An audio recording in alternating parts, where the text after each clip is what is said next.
Assalamualaikum warahmatullahi wabarakatuh.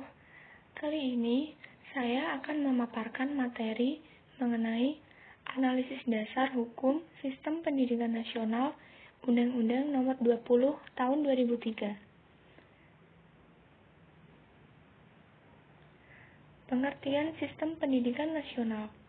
Pendidikan nasional adalah pendidikan yang berdasarkan Pancasila dan Undang-Undang Dasar Republik Indonesia tahun 1945 yang berakar pada nilai-nilai agama, kebudayaan nasional Indonesia, dan tanggap terhadap tuntutan perubahan zaman. Sedangkan sistem pendidikan nasional adalah keseluruhan komponen pendidikan yang saling terkait secara terpadu untuk mencapai tujuan pendidikan nasional. Visi dan misi pendidikan nasional. Pendidikan nasional mempunyai visi, yaitu terwujudnya sistem pendidikan sebagai pranata sosial yang kuat dan berwibawa untuk memberdayakan semua warga negara Indonesia berkembang menjadi manusia yang berkualitas, sehingga mampu dan proaktif menjawab tantangan zaman yang selalu berubah. Misi 1.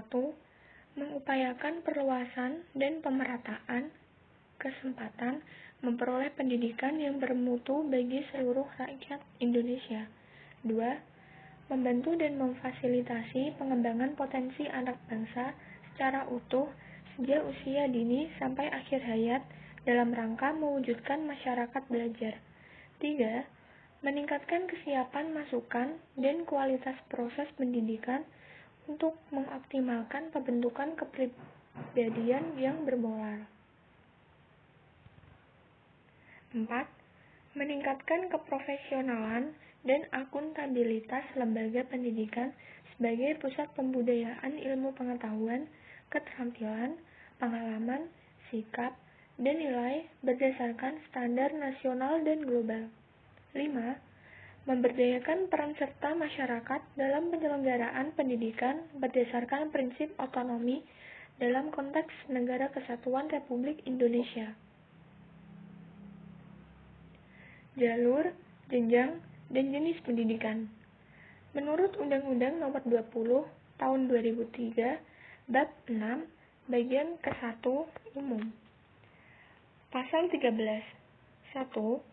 Jalur pendidikan terdiri atas pendidikan formal, non-formal, dan informal yang dapat saling melengkapi dan memperkaya. Pendidikan formal sendiri adalah jalur pendidikan yang terstruktur dan berjenjang yang terdiri atas pendidikan dasar, pendidikan menengah, dan pendidikan tinggi. Pendidikan non-formal adalah jalur pendidikan di luar pendidikan formal yang dapat dilaksanakan secara terstruktur dan berjenjang. Sedangkan pendidikan informal adalah jalur pendidikan keluarga dan lingkungan. 2. Pendidikan sebagaimana dimaksud dalam ayat 1 diselenggarakan dengan sistem terbuka melalui tatap muka dan atau melalui jarak jauh. Pasal 14. Jenjang pendidikan formal terdiri atas pendidikan dasar, pendidikan menengah, dan pendidikan tinggi. Pasal 15. Jenis pendidikan mencakup pendidikan umum, kejuruan, akademik, profesi, vokasi, keagamaan, dan khusus. Pasal 16. Jalur, jenjang, dan jenis pendidikan dapat diwujudkan dalam bentuk satuan pendidikan yang diselenggarakan oleh pemerintah, pemerintah daerah, dan atau masyarakat. Peran serta masyarakat dalam pendidikan. Menurut Undang-Undang Nomor 20 Tahun 2003, Bab 15 tentang peran serta masyarakat dalam pendidikan, bagian ke-1 umum, Pasal 54. 1. Peran serta masyarakat dalam pendidikan meliputi peran serta perseorangan, kelompok, keluarga, organisasi profesi, pengusaha, dan organisasi kemasyarakatan dalam penyelenggaraan dan pengendalian mutu pelayanan pendidikan. 2. Masyarakat dapat berperan serta sebagai sumber, pelaksana, dan pengguna hasil pendidikan. 3. Ketentuan mengenai peran serta masyarakat sebagaimana dimaksud pada ayat 1 dan ayat 2 diatur lebih lanjut dengan peraturan pemerintah. Menurut Undang-Undang Nomor 20 Tahun 2003 Bab 15 tentang peran serta masyarakat dalam pendidikan bagian kedua, pendidikan berbasis masyarakat, Pasal 55.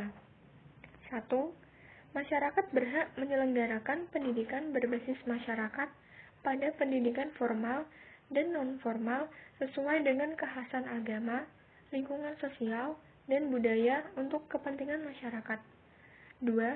Penyelenggara pendidikan berbasis masyarakat mengembangkan dan melaksanakan kurikulum dan evaluasi pendidikan, serta manajemen dan pendanaannya sesuai dengan standar nasional pendidikan. 3.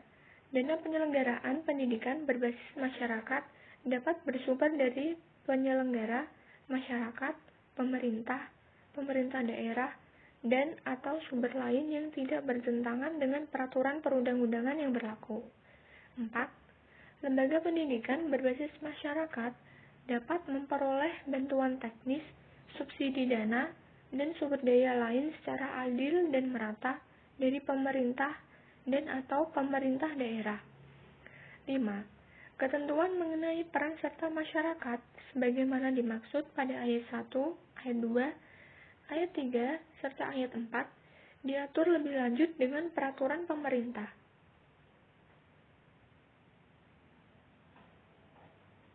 Penyelenggaraan pendidikan oleh lembaga negara lain. Menurut Undang-Undang Nomor 20 Tahun 2003 Bab 18 Pasal 64, satuan pendidikan yang diselenggarakan oleh perwakilan negara asing di wilayah negara kesatuan Republik Indonesia bagi peserta didik warga negara asing dapat menggunakan ketentuan yang berlaku di negara yang bersangkutan atas persetujuan pemerintah Republik Indonesia. Menurut Undang-Undang Nomor 20 Tahun 2003 Bab 18 Pasal 65. 1. Lembaga pendidikan asing yang terakreditasi atau yang diakui di negaranya dapat menyelenggarakan pendidikan di wilayah negara kesatuan Republik Indonesia sesuai dengan peraturan perundang-undangan yang berlaku. 2. Lembaga pendidikan asing pada tingkat pendidikan dasar dan menengah wajib memberikan pendidikan agama dan kewarganegaraan bagi peserta didik warga negara Indonesia. 3. Penyelenggaraan pendidikan asing wajib bekerjasama dengan lembaga pendidikan di wilayah negara kesatuan Republik Indonesia dengan mengikutsertakan tenaga pendidik dan pengelola warga negara Indonesia. 4. Kegiatan pendidikan yang menggunakan sistem pendidikan negara lain yang diselenggarakan di wilayah negara kesatuan Republik Indonesia dilakukan sesuai dengan peraturan perundang-undangan yang berlaku. 5. Ketentuan mengenai penyelenggaraan pendidikan asing sebagaimana dimaksud pada ayat 1, ayat 2, ayat 3, dan ayat 4 diatur lebih lanjut dengan peraturan pemerintah. Peraturan Menteri Pendukung. 1. Permendiknas Nomor 20 Tahun 2007. 2. Permendiknas Nomor 24 Tahun 2007. 3. Permendiknas Nomor 41 Tahun 2007. 4. Permendiknas Nomor 24 Tahun 2008. 5. Permendiknas Nomor 25 Tahun 2008. 6. Permendiknas Nomor 33 Tahun 2008. 7. Permendiknas Nomor 40 Tahun 2008. 8. Permendiknas Nomor 3 Tahun 2009. 9. Permendikbud Nomor 8 Tahun 2020. Demikian penjelasan dari saya. Mohon maaf jika terdapat kesalahan dalam hal isi maupun pemaparan materi. Sekian. Wassalamualaikum warahmatullahi wabarakatuh.